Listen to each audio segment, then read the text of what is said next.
Hello, it's Judith here.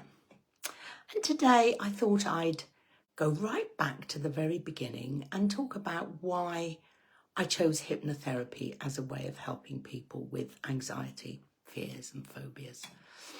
And I first experienced hypnosis by going on a weekend course to learn how to hypnotize myself, how to do self-hypnosis. And that's something that I teach to all of my clients, unless they absolutely refuse to learn it, which not many do. I, at the time, was searching for help and not quite sure what sort of help I wanted or needed, which may sound familiar to some of you.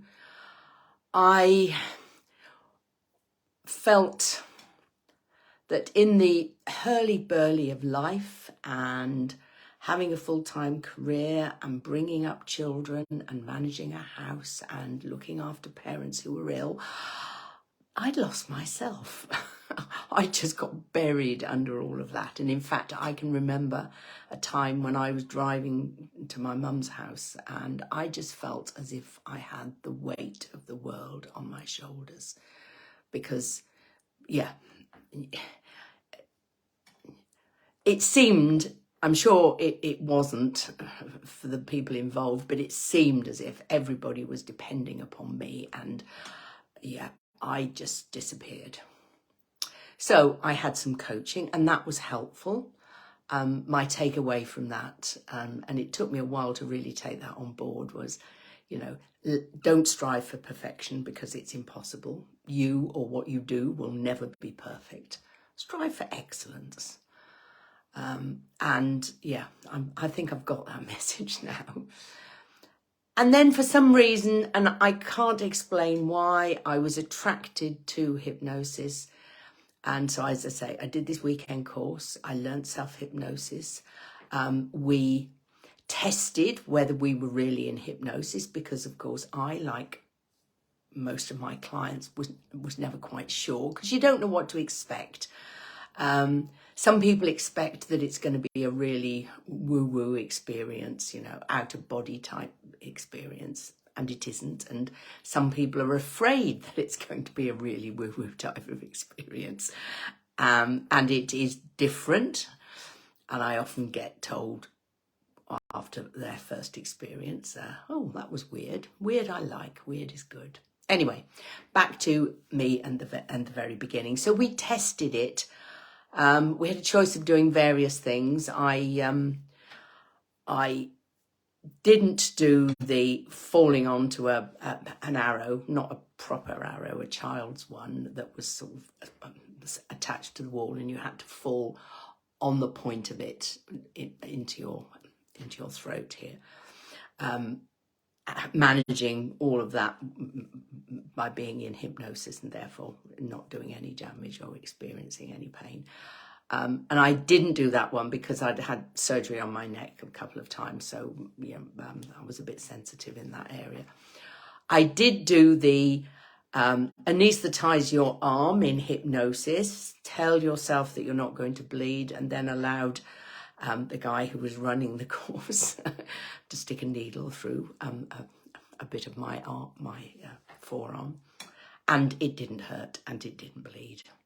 And the other thing I did was turn myself into a plank of steel so that two very strong men could lift me up and balance me on the backs of two chairs so that I was holding myself rigid and didn't just collapse into the middle. So that absolutely convinced me that what I was doing was self-hypnosis. It didn't occur to me at the time because I was searching more for me than for a new business, to take that further and do. I mean, the guy that I did it with, he was the one who eventually trained me in hypnotherapy and cognitive behavioural hypnotherapy, etc., etc. So I went on, largely from the recommendation of a friend, to do NLP, and I went all the way through NLP practitioner, master practitioner, and coaching using NLP. And it was when I started working, doing that alongside what the other business I was running at the time, I suddenly thought, yeah, actually, hypnotherapy would be a good thing to add into the mix. So I went off and did my initial hypnotherapy training, and in my belief, I can do cognitive behavioral therapy in hypnosis, I can do NLP in hypnosis, I can do stories, metaphors in hypnosis. Just the state of hypnosis is valuable, to do the work in that state. So hypnosis is, official definition, a state of focused relaxation. So being relaxed if you're suffering from anxiety is good. Being focused if you're trying to make changes to the way you think or feel or behave, or all three, is useful. And yeah, there's really no downside. It's all benefit. So as I say, I went off and trained with the same guy that I'd done self-hypnosis with, and haven't looked back since, and absolutely love what I do. And I think it was the perfect decision. So if you are unsure whether it's right for you, if you're a little bit scared or a little bit excited and would like to have a sample hypnotherapy session with me, my gift, I'd be very happy to do so, either online if you're not local, or you can come and lie on my chaise longue in the cabin in my garden, and I will be very happy to give you an experience of hypnosis and a little bit of hypnotherapy, probably. Just a gentle introduction. Okay.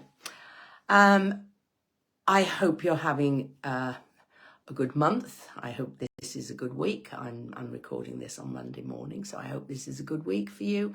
And as always, take care of yourself, and I'll see you again very soon. Bye.